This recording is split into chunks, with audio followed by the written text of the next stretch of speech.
Faleminderit për ftesën. Askush nuk e priste, po të shohim zgjedhjet e shkurtit, situatën e krijuar këtë fitore le të themi spektakolare. Fitoi modeli që përcjell Albin Kurtin përballë partive të vjetra. Çfarë e bindi popullin e Kosovës këtë herë të jap këtë fitore kaq të thellë Kurtit? Është e vërtetë që nuk pritej fitoria në këto përmasa. Absolutisht që pritej që partia e Zotit Kurti Lëvizje Vetëvendosje të ishte forca e parë politike, por nuk pritej që do të ishte në këto përmasa elektorale dhe rezultati do të ishte në këtë diferencë dhe që do të arrinte që të krijonte qeverinë e vetme. Fakti është që normalisht rezultati është ky dhe padyshim që e vetmja gjë që mbetet është për të ruar Lëvizjen Vetëvendosje dhe më të mirën edhe për sa i takon Republikës Kosovës tërësi. Për të kthyer tek pyetja juaj, unë mendoj që ka një ndryshim mes rezultatit të vitit 2021 dhe rezultatit të vitit 2025, për të fakti që janë të ngjashëm dhe ndoshta edhe mund të tejkalohet rezultati i vitit 2025. Rezultati i vitit 2021 ishte realisht fryma e përgjithshme e qytetarëve të Kosovës, të cilët votuan katërcifërisht ndryshimin. Rezultati i vitit 2025 është absolutisht vota për sa i takon mbështetjes për Lëvizje Vetëvendosje dhe aleatët e saj vegjël,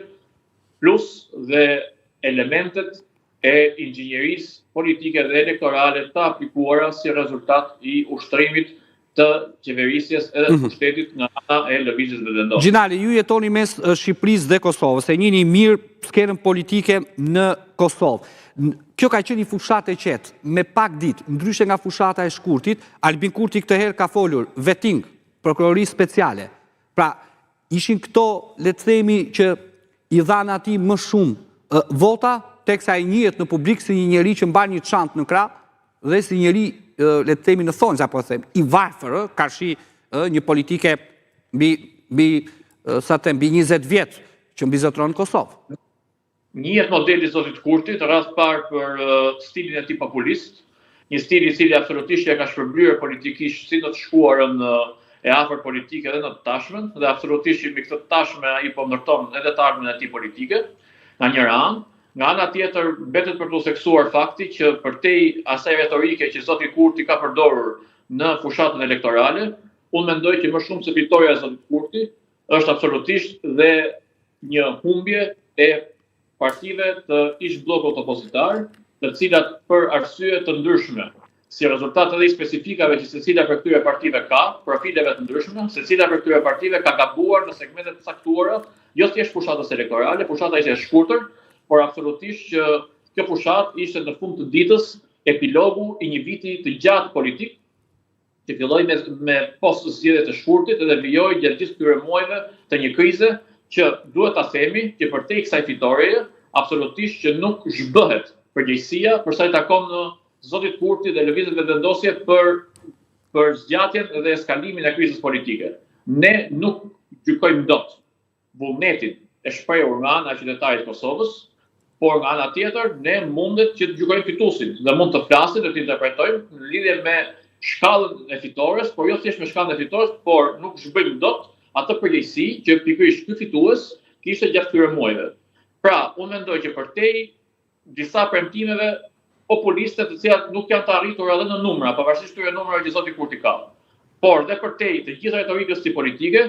siç e thash edhe më lart, nëse fitoria e 2021-shit ishte realisht fryma qytetare për ndryshim, fitoria e 2025-s ishte mbështetja që ende patjetër që Lëvizja Vetëvendosje gëzon, plus siç e thash edhe një herë, element të inxhinierisë elektorale dhe zgjedhore të përdorura dhe të aplikuara nga partia që ushtron qeverisjen, për të siguruar pikërisht dhe për të arritur kapërcimin e numrit dhe nivelit magjik të